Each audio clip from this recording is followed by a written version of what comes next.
మనకు తెలియని దాని గురించి మనకు ఎప్పుడూ ఇంట్రెస్ట్ ఉంటుంది కదా. అదే మనసు తిప్పుకోవడానికి కారణం. ఈ సైకాలజీ లవ్ అండ్ రిలేషన్షిప్లో ఎట్లా యూజ్ చేయాలో, ఒకరి మీద నాన్ స్టాపబుల్గా ఆలోచించేలా ఎట్లా చేయాలో 6 సీక్రెట్స్ ఇక్కడ చూద్దాం. కానీ జాగ్రత్త, ఈ టెక్నిక్స్ ఎవరితోనైనా మనసులో పెట్టి ఉండి వాడొద్దు. ఇది కేవలం ఎడ్యుకేషనల్ కోసమే. ఎప్పుడు అంచనా వేయలేని వాడిగా ఉండండి.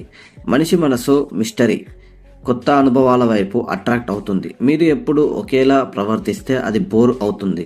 ఎగ్జాంపుల్కి, ప్రతిసారి ఒకే టైంకి ఫోన్ చేయటం, అవే విషయాలు మాట్లాడడం బోరింగ్గా మారుస్తాయి. మిస్టరీగా ఉంటే వాళ్ళు మీ గురించి ఎప్పుడు ఆలోచిస్తూనే ఉంటారు. ఒకసారి మంచిగా ప్రవర్తించండి, ఇంకోసారి దూరంగా ఉండండి. ఇది వాళ్ళ బ్రెయిన్లో మీ మీద ఇంట్రెస్ట్ పెంచుతుంది. ఇది స్లాట్ మిషన్ లాంటిది. ఎప్పుడు మీరు రియాక్ట్ అవుతారో వాళ్ళు ఊహించలేరు. దాంతో వాళ్ళు మీ అటెన్షన్ కోసం మరింత ట్రై చేస్తారు. భావోద్రికంగా ఆధారపడేలా చేయండి. మీరు వాళ్ళ లైఫ్లో ఇంపార్టెంట్ పర్సన్గా మారాలి. వాళ్ళ ప్రాబ్లమ్స్, ఫీలింగ్స్, భయాలు తెలుసుకోండి. కానీ ఇదంతా సెలెక్టివ్గా చేయండి. కొన్నిసార్లు వాళ్ళు మిమ్మల్ని మిస్ అయ్యేలా దూరంగా ఉండండి. మీ లైఫ్లో మీ ఇండిపెండెన్స్ను కూడా చూపించండి. ఈ బ్యాలెన్స్ వాళ్ళకు మీకు ఎలాంటి స్పెషల్ ఫీలింగ్ ఇస్తారో అర్థమవుతుంది. ఇది వాళ్ళలో మీ మీద ఒక ఎమోషనల్ బాండింగ్ పెంచుతుంది. కాస్త దూరం అవ్వండి. కొన్నిసార్లు దూరంగా ఉండటం వల్ల వాళ్ళు మీ వాల్యూ పెరుగుతూ ఉంటుంది. ఒకరోజు కాల్ చేయకపోవటం, మెసేజ్ చేయకపోవటం ద్వారా ఒక ఖాళీని క్రియేట్ చేయండి.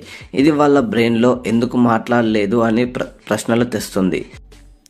మీరు మళ్ళీ కనబడినప్పుడు వాళ్ళు మీతో ఉన్న టైం మరింత వాల్యుబుల్గా ఫీల్ అవుతారు.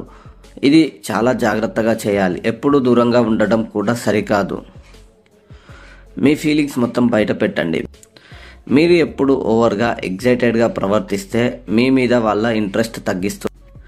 మీ ఫీలింగ్స్ చూపించడంలో ఒక కంట్రోల్లో ఉంచండి. మీరు ఎలాంటి స్పెషల్ పర్సన్ అనే ఫీలింగ్ వాళ్ళకి కలిగించండి. ఎగ్జాంపుల్, మీరు కలిసినప్పుడు హ్యాపీగా ఉండండి, కానీ అది లిమిట్ దాటకూడదు. వాళ్ళు మీ ఫీలింగ్స్ గురించి పూర్తిగా అంచనా వేసుకోలేకపోవాలి.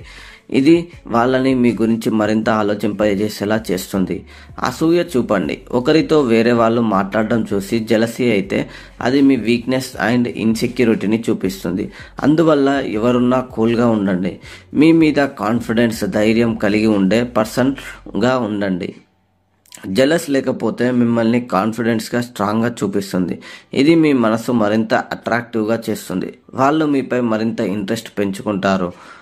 మీ లక్షణాలను ఇంపార్టెన్స్ ఇవ్వండి. మీరు మీ గోల్స్ను ముందు పెడితే అది చాలా స్ట్రాంగ్గా ఇంపాక్ట్ చూపిస్తుంది. మీ లైఫ్లో ఉన్న క్లారిటీ, డిసిప్లిన్ వాళ్ళని మీ వైపు అట్రాక్ట్ చేస్తుంది. మిమ్మల్ని మీరు ఫుల్గా పర్సన్గా చూపించండి. మీరు మీ డెవలప్మెంట్లో ఫోకస్ పెట్టండి. మీ టైం వాల్యుబుల్ చూపించండి. ఇది వాళ్లకు మీ టైం కోసం వాల్యూ ఇస్తుంది. ఇంకా కొన్ని డార్క్ సైకాలజిస్ట్ టెక్నిక్స్ ఉన్నాయి, కానీ జాగ్రత్తగా. ఒకరితో ఆడుకోవడానికి కాదు, నిజమైన రిలేషన్షిప్లో కట్టడిగా ఉండాలి. ఒక రిలేషన్షిప్ నిజంగా స్ట్రాంగ్గా ఉండాలంటే ప్రేమ, నమ్మకం, రెస్పెక్ట్ ఇంపార్టెంట్.